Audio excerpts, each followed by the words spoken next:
अस्सलाम वालेकुम व्यूअर्स, मैं मोहम्मद अली पंजवानी आप नाजरीन को मार्केट ध्यान के नए एपिसोड में खुशामदीद कहता हूँ। नाज़रीन, वीडियो को बनाने का मकसद किसी भी किस्म की बाइंग सेलिंग रिकमेंडेशन देना नहीं है, बल्कि ये इसको एक रिकॉर्ड का हिस्सा बनाना है। मेरी स्टडी, मेरा जो ध्यान है वो मैं आप लोग से शेयर कर रहा हूँ और उसको एक रिकॉर्ड का हिस्सा बना रहा हूँ, एक अच्छी वीडियो प्रेजेंटेशन में बना रहा हूँ ताकि मुतादिद बार अगर मुझे भी देखना पड़े तो मैं वो चीज़ें देख लूँ। नाज़रीन, सबसे पहले बात कर लें फीपीलीपी डेटा की। और फीपीलीपी डेटा अगर हम देखें 10 नवंबर से लेके 14 नवंबर जो डेटा आया है उसमें जो गोरा है उसमें नेट सेलर है और लोकल ने बाइंग की है। गोरा जो है वो यानी कंसिस्टेंटली सेलिंग कर रहा है। बाइंग में अगर हम देखें तो सबसे बड़ी जो बाइंग नज़र आ रही है वो बैंक्स की आ रही है और सबसे बड़ी जो सेलिंग नज़र आ रही है म्यूचुअल फंड की है। बेसिकली ये डेट मार्केट में काम हुआ है तो इसको हम काउंट नहीं करेंगे और ये काउंटेबल नहीं है। और इसके बाद अगर हम देखें तो सबसे बड़ी जो बाइंग हुई है वो कंपनीज़ ने बाइंग की है और जो सबसे बड़ी सेलिंग की है वो अदर ऑर्गेनाइजेशन ने सेलिंग की है। तो ये दो जो डेटा है उसको हम काउंट करेंगे। इसको अगर हम ब्रेकआउट देख लें, उसके चीज़ें देख लें तो सबसे बड़े अगर हम देखें तो बाइंग हुई है फर्टिलाइज़र में, म्यूचुअल फंड्स ने की है। दूसरे नंबर पे गोरे ने जो है वो सीमेंट का माल बेचा है। तीसरे नंबर पे अगर हम देखें तो इंडिविजुअल ने फर्टिलाइज़र में सेलिंग की है। म्यूचुअल फंड ने कमर्शियल बैंक में बाइंग की है। गोरे ने जो है वो कमर्शियल बैंक में सेलिंग की है। इंडिविजुअल ने ऑल अदर सेक्टर में सेलिंग की है और उसके बाद जो है बैंक्स ने ऑल अदर सेक्टर में बाइंग की है।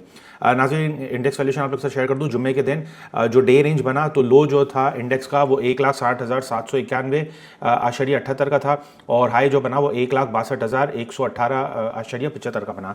वीकली रेंज अगर हम देखें तो 1,57,765 का लो बना और 1,62,118.75 का हाई बना। मंथली रेंज अगर हम देखें तो 1,56,327 का लो बना और 1,68,414 का हाई बना। जो करंट पी रेशो चल रहा है वो 9.35 का है। एक्सपेक्टेड पी रेशियो 8.96 का है। आप लोग के साथ सेक्टर और KC 100 इंडेक्स का पी रेशियो मल्टीपल शेयर कर दूं तो इस वक्त जो है KC 100 इंडेक्स 9.35 पे ट्रेड हो रहा है, 35 के मल्टीपल पे ट्रेड हो रहा है।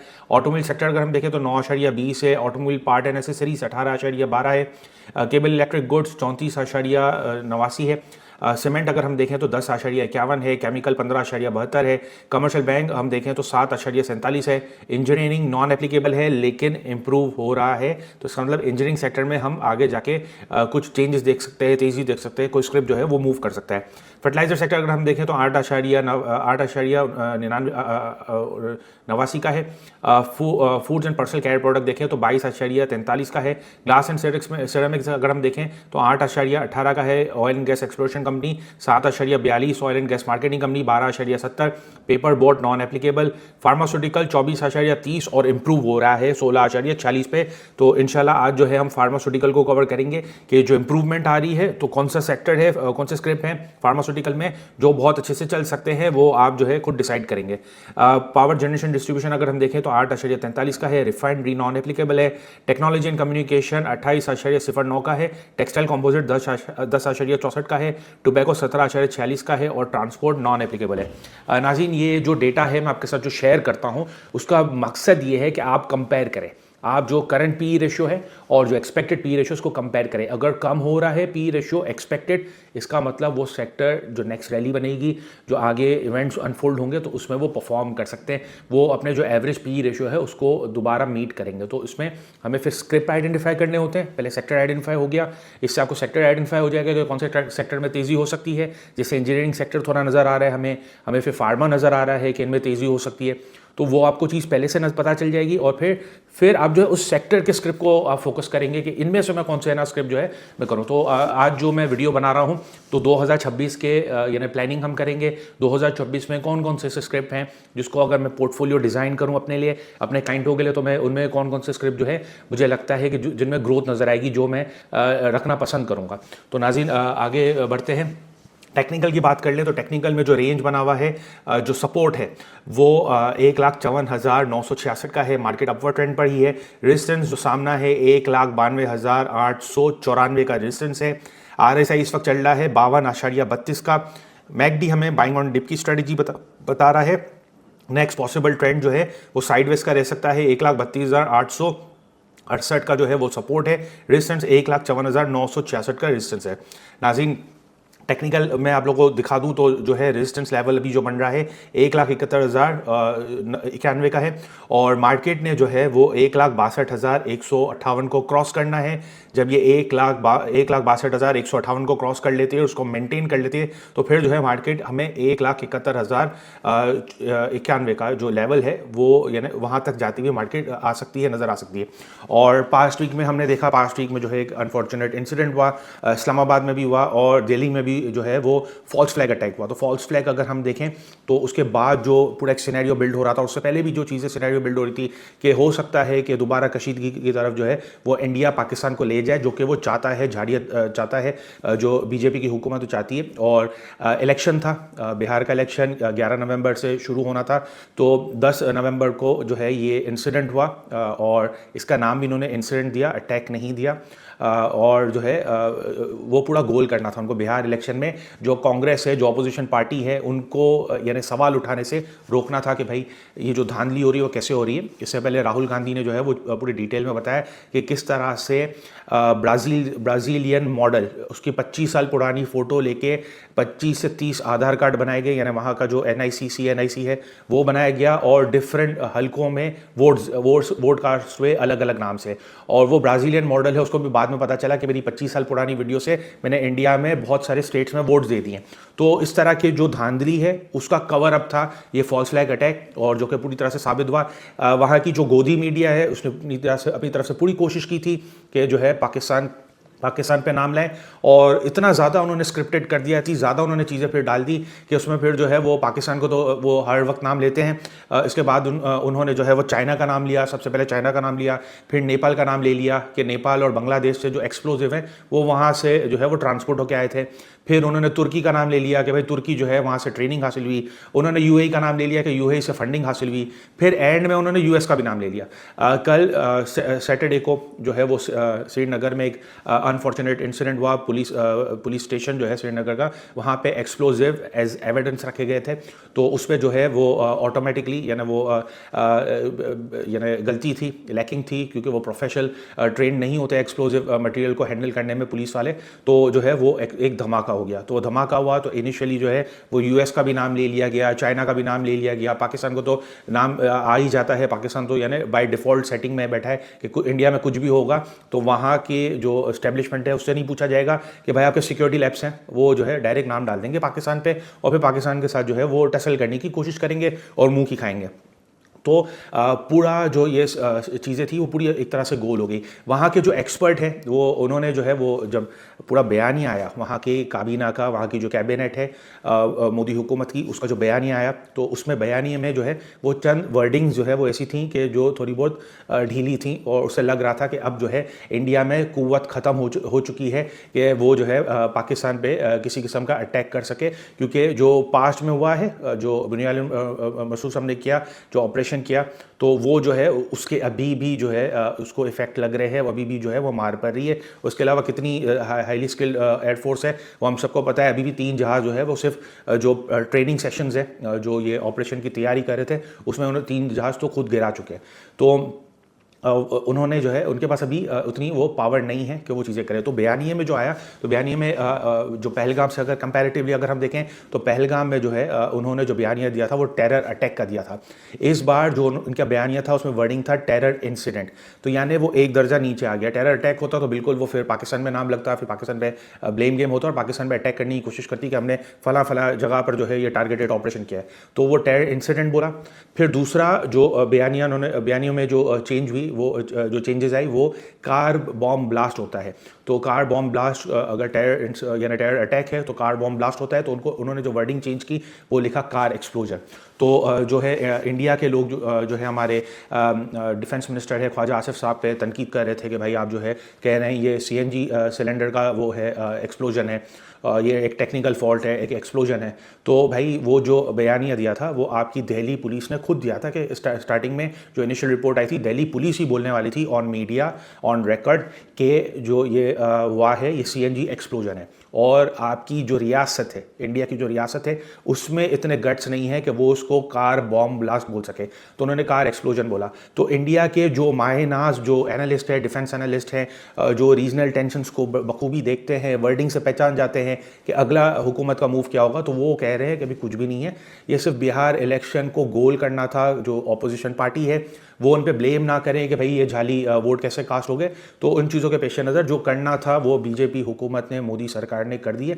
अब कुछ नहीं होगा और उनमें गट्स भी नहीं है करने की, और अगर करते भी हैं तो हम जो है पूरी तरह से तैयार बैठे हैं दोबारा मज़ा चखाने के लिए। नाज़रीन, आगे बढ़ते हैं और सबसे पहले बात करें MFS, MTS और जो ओपन पोजीशन है, तो उसमें अगर हम देखें तो MFS जो है इस वक्त 14 नवंबर है, 15 मई से जो रैली चली है, तो इस वक्त जो है 101% जो है वो MFS बढ़ा हुआ है कंपैरेटिवली। MTS अगर हम देखें तो 107.58% बढ़ा हुआ है। फ्यूचर्स अगर हम देखें तो 78.66% बढ़ा हुआ है। नाज़रीन, आप लोग के साथ इंटरनेशनल कमोडिटीज़ की बात कर लूँ तो WTI क्रूड ऑयल $60.09 पर बैरल चल रहा है। ब्रेनेट $64.39 पर बैरल चल रहा है। आयरन ओर $103.95 पर टन चल रहा है। गोल्ड $4083.60 पर आउंस चल रहा है।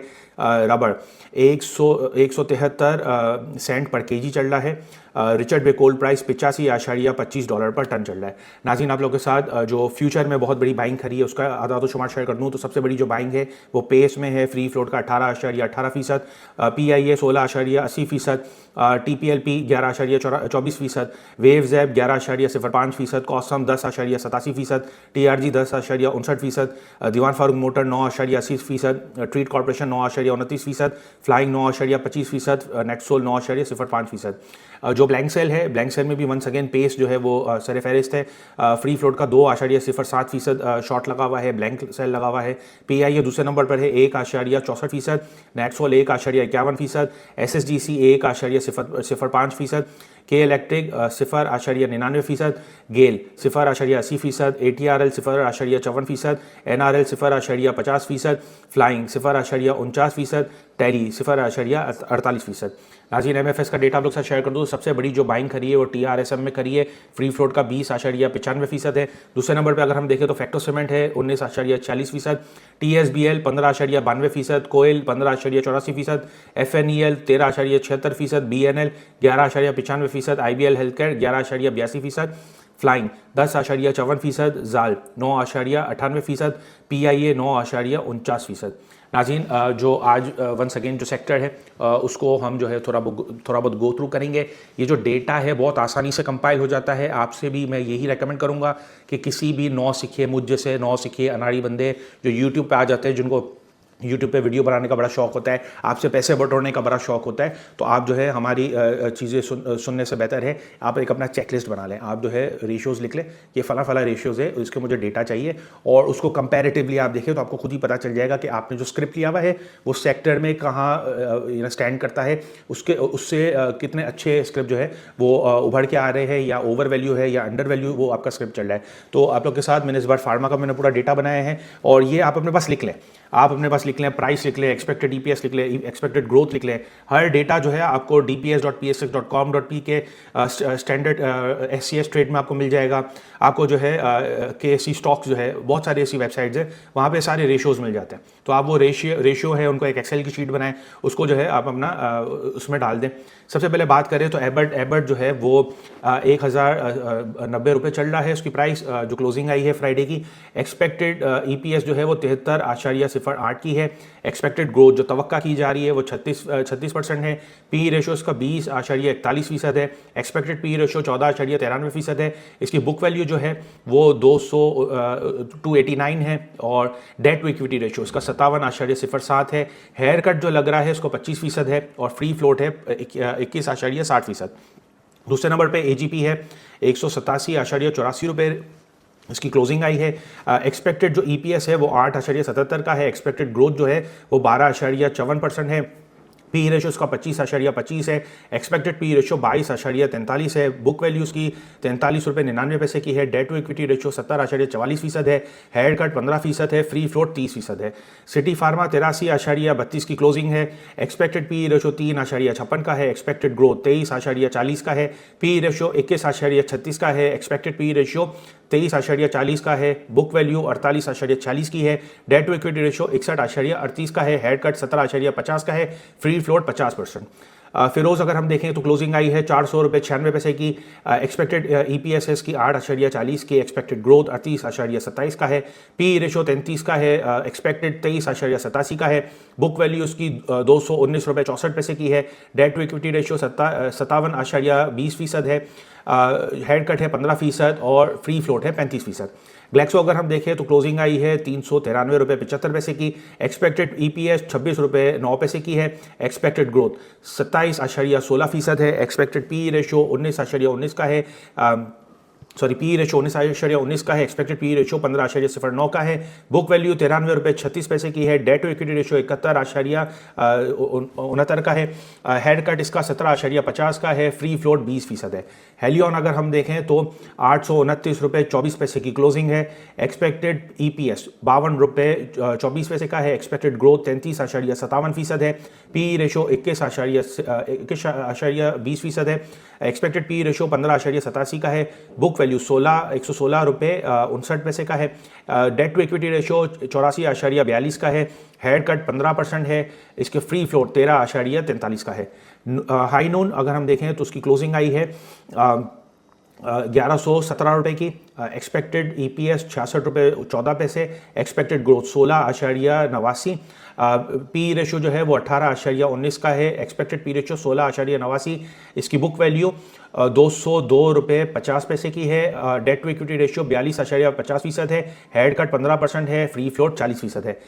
HPL इसकी जो क्लोजिंग है वो 4191 रुपये की है, एक्सपेक्टेड EPS 306 रुपये 85 पैसे का, एक्सपेक्टेड ग्रोथ 59.36% है, पी रेशो 21.77 का है, एक्सपेक्टेड पी रेशो 13.66 का है, बुक वैल्यू 7.76 की है, इसका डेट टू इक्विटी रेशो 93% है, हेयर कट 22.50% है, फ्री फ्लोट 10% है। IBL हेल्थ केयर 60.43 इसकी क्लोजिंग है, EPS जो है एक्सपेक्टेड है वो 3.24% है, एक्सपेक्टेड ग्रोथ 33.33% है, पी रेशो उसका 24.95 का है, एक्सपेक्टेड पी रेशो 18.71 का है, बुक वैल्यू 27 रुपये 93 पैसे की है, डेट टू इक्विटी रेशो 75.07 का है, हेयर कट 30% है और फ्री फ्लोट 21.74 का है। लिविन फार्मा अगर हम देखें तो उसकी जो क्लोजिंग आई है वो 58 रुपये 4 पैसे की है, EPS नेगेटिव 6 रुपये 28 पैसे की है, एक्सपेक्टेड ग्रोथ जो है वो 125.47% है, पी रेशो और एक्सपेक्टेड पी रेशो फिलहाल नॉन एप्लीकेबल है, बुक वैल्यू उसकी 6 रुपये 81 पैसे की है, डेट टू इक्विटी रेशो 29.82 का है, इसका हेयर कट 27.50% है और फ्री फ्लोट 10% है। मैक्टर अगर हम देखें तो 352 रुपये की क्लोजिंग आई है, 13 रुपये 64 पैसे की अर्निंग है, एक्सपेक्टेड नेगेटिव ग्रोथ है 15.28% और 21.87% की इसकी पी है और एक्सपेक्टेड पी रेशो 25.81 का है, बुक वैल्यू 86.48 का है, डेट टू इक्विटी रेशो 73.91% है, हेयर कट 22.50% है, फ्री फ्लोट 35% है। ऑट्सुका अगर हम देखें तो उसकी क्लोजिंग आई है वो 342 रुपये की क्लोजिंग आई है, 39 रुपये 68 पैसे की जो है उसकी एक्सपेक्टेड EPS है, 1632% इसकी एक्सपेक्टेड ग्रोथ है, पी रेशो इसका 149.45 का है और एक्सपेक्टेड पी रेशो 8.62 का है, इसकी बुक वैल्यू 57.60 की है, डेट टू इक्विटी रेशो 266.78 का है, हेड कट 32.50% है और जो फ्री फ्लोट है 25% है। सर्डे अगर हम देखें तो उसकी क्लोजिंग आई है 303 रुपये 36 पैसे की, एक्सपेक्टेड EPS 7 रुपये 8 पैसे की है, EPS में जो ग्रोथ है 359.34% है, पी रेशो जो है वो पास्ट का नॉन एप्लीकेबल था, लॉस में था 2 रुपये, अब जो है प्रॉफिट तवक्का की जा रही है इसमें, एक्सपेक्टेड पी रेशो 14.60% है, बुक वैल्यू 66 रुपये 10 पैसे की है, इसका डेट टू इक्विटी रेशो 47.61 का है, हेयर कट 22.50% है और फ्री फ्लोट 43.48% है। नाज़रीन आप लोग के साथ पूरा एक मैंने बना दिया है कि क्या जो है पैमाने हैं उस पर हमें चीज़ें चेक करनी है। तो सबसे पहले अगर हम देखें तो जो करंट पी रेशो चल रहा है वो 24.30 का चल रहा है, फार्मा सेक्टर का एक्सपेक्टेड है 16.46, यानी 16.46 से दोबारा जो है वो पी रेशो बढ़ सकता है। कैसे बढ़ेगा कि वो उस सेक्टर की स्क्रिप्ट जो है वो परफॉर्म करेंगे। सही, तो जो हमने देखा है, जो पास्ट में हमने देखा है, जो रिकॉर्ड का हिस्सा है वो ये है कि KSE 100 इंडेक्स के मुकाबले 2.5 गुना पी रेशो फार्मा का ज़्यादा होता है। उसकी बुनियादी वजह ये है कि फ्री फ्लोट आपने खुद देखा कम है, हेयर कट भी कम है, तो ये चीज़ें थोड़ी बहुत बताती हैं कि कंपनी जितनी भी है वो सारी high quality high worth companies हैं और इसमें जो है रिस्क का एलिमेंट बहुत कम है। आइडियल हेयर कट होना चाहिए बिलो 25% और आइडियल फ्री फ्लोट होना चाहिए बिलो 50%। तो ये सारे पैमाने हैं, इसको आप गो थ्रू कर लेंगे, इसको आप दिमाग में डाल देंगे और फिर इसके बाद जो है आप एक खुद एक्सेल की शीट बनाएंगे, चेकलिस्ट बना लेंगे कि ये रेशियोज़ जो है मैंने देख लिए हैं। आपको खुद पता चल जाएगा कि अगर आपको फार्मा में किस में इन्वेस्टमेंट करना है तो सर फेरिस वो कौन सी कंपनी है जिसे आपने इन्वेस्ट करना है। तो आपको जो है डेटा देना मेरा काम था, मैंने पूरा जगहों से कंपाइल करके ये एक डेटा एक प्रेजेंटेशन के सूरत में बना लिया है। अब आगे आपका काम है, क्योंकि आपको सर्च करना है, आपकी जिम्मेदारी है। एंड में क्लेम और ब्लेम हम पे नहीं है, वो सारा आपके ऊपर है। पैसे आपके लगे हैं तो मेहनत भी आपकी होनी चाहिए। आप जो है वो पक्की पकाई चीज़ें ना लें। वो पक्की पकाई चीज़ें कैसे बनी है, क्या है उसके पीछे कोई दिमाग इस्तेमाल हुआ भी है कि नहीं हुआ है। सिर्फ अपने ईगो को सेटिस्फाई करने के लिए सामने यूट्यूबर ने बात कर दी कि भाई सामने वाले ये नहीं समझे कि मैं नारी बंदा हूँ। तो आप जो है खुद अपने रेशोज़ निकाल लें, खुद चीज़ें देख लें। बहुत आसान है। स्टॉक मार्केट में अगर आपको इन्वेस्टमेंट करनी है, एक सक्सेसफुल इन्वेस्टर बनना है तो आपको हर चीज़ को गो थ्रू करना पड़ेगा। पैसे देने से बेहतर है आप अपना थोड़ा दिमाग खर्च कर लें, पैसे खर्च करने से बेहतर है आप जो है सारे ये रेशियोज देख लें।